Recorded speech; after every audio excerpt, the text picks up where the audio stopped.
मित्रों, साधनाएं भिन्न भिन्न होती हैं। साधनाओं का आशय भिन्न भिन्न होता है। कर्म भिन्न भिन्न होते हैं। किंतु जिस साधना से मन शांत हो जाए, जिस साधना से आत्मदर्शन हो जाए, वह साधना सात्विक साधना है।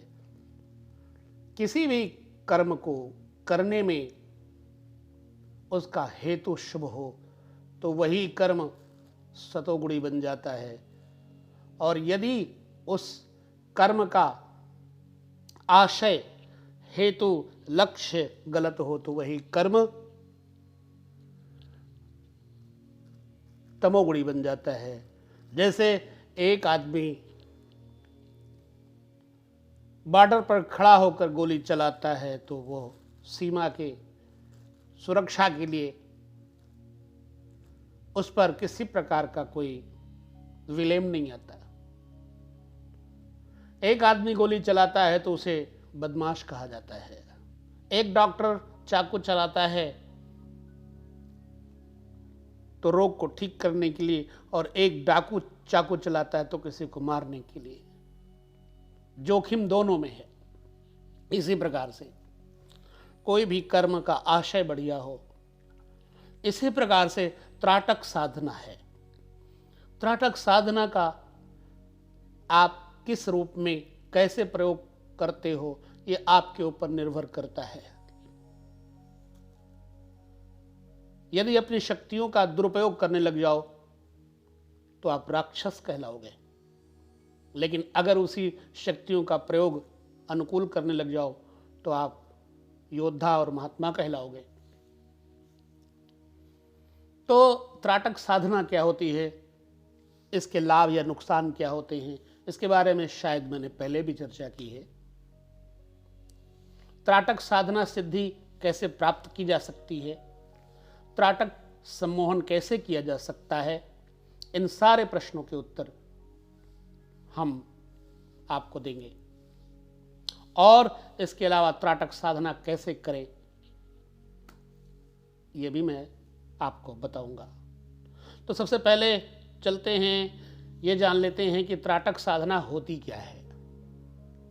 त्राटक अर्थात अपने मन को नियंत्रण में रखना,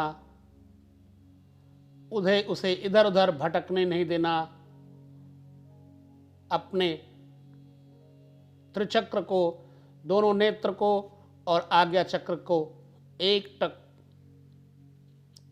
बिंदु पर देखना, भटकने से बचाना अपने दृष्टि को, ये त्राटक होता है। दरअसल साधारण अर्थों में यह एक ऐसी साधना है जिसमें साधक अपने मन को बांधकर अपने अंतर मन को जगाता है, मन को स्थिर कर लेता है। इसके लिए साधक किसी एक ही वस्तु पर अपनी दृष्टि को एकत्रित कर देता है और वह लगातार दीर्घकाल तक उसे देखता रहता है। इसी क्रिया को त्राटक कहते हैं। इससे दृष्टि की शक्ति जागृत हो जाती है, यानी सक्रिय हो जाती है, और आपकी तीसरी आंख पूर्ण रूप से और आपको दिव्य दृष्टि की प्राप्त करने में सक्षम होती है। त्राटक साधना कैसे करें?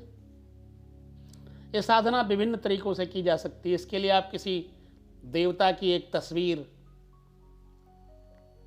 किसी बिंदु, दीपक की लौ, दीवार पर चिन्ह बनाकर अथवा किसी दर्पण के सामने बैठकर अपनी भ्रिकुटी पर ध्यान एकत्रित करके इस साधना को कर सकते हैं।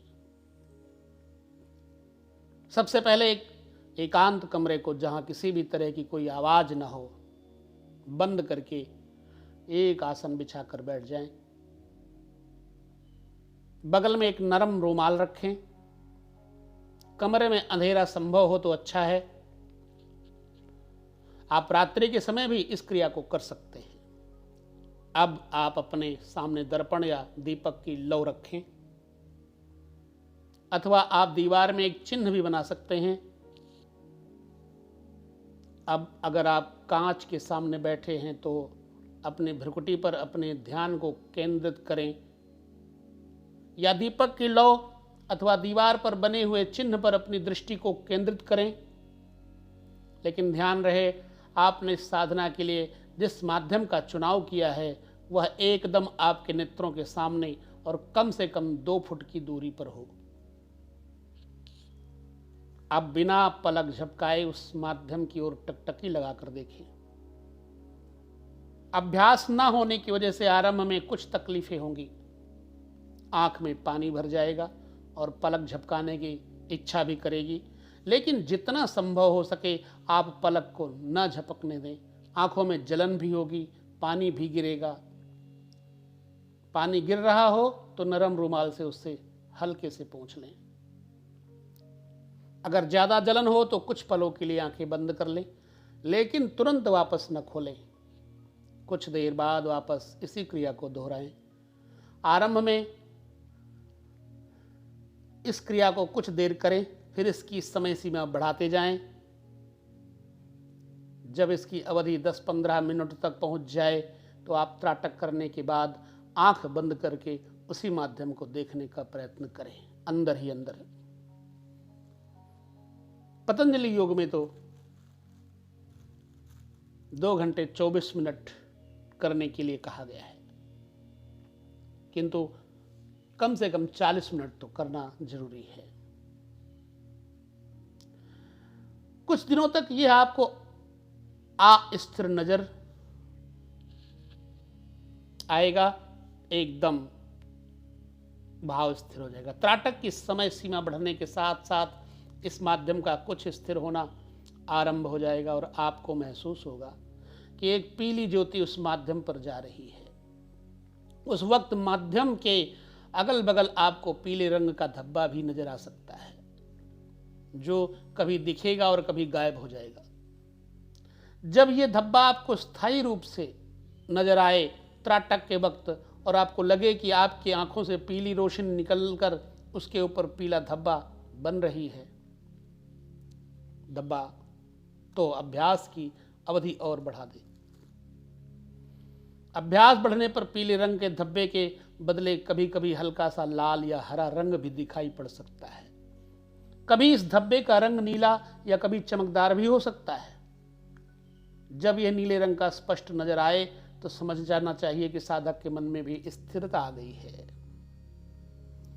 अब साधक को नीली रोशनी अपनी आंखों द्वारा दिखाई पड़ने लगेगी और उसके अंदर असाधारण शक्ति समाहित होने लगेगी। हाँ, अपने योग का समय और स्थान निश्चित रखें। त्राटक सम्मोहन भी पैदा करता है, परंतु मैं कहूंगा कि इसे किसी पर सम्मोहित करने का प्रयोग न करें।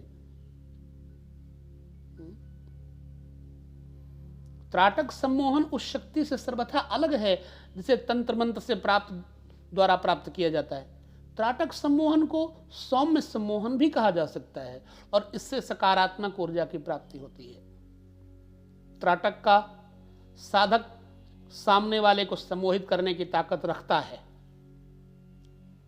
क्या लाभ होता है इस सिद्धि से? नकारात्मक ऊर्जा से दूर हो जाएंगे आप, आपके पास से नकारात्मक ऊर्जा खत्म हो जाएगी। याददाश्त और मानसिक क्षमता में बढ़ोतरी होती है। साधक की एकाग्रता और अधिक बढ़ जाती है। किसी भी कार्य को करने की यह साधना सम्मोहन शक्ति को जागृत करती है। बहुत सारी सिद्धियों की भी प्राप्ति होती है इस साधना द्वारा। त्राटक साधना को करने वाला भविष्य दृष्टा बनने लगता है। उसको आने वाले कल के बारे में जानकारी मिलने लगती है। साधक को शक्ति आने लगती है किसी के भूतकाल के संबंध में जानने की। इस साधना के द्वारा मनुष्य अपने जीवन को परिवर्तित कर सकता है। इस साधना से विद्यार्थी बहुत लाभान्वित होते हैं। साधक में गंभीरता आती है और सही निर्णय लेने की क्षमता बढ़ती है। इस साधना को करने वाले का चेहरा कांतिमय और व्यक्तित्व आकर्षक हो जाता है।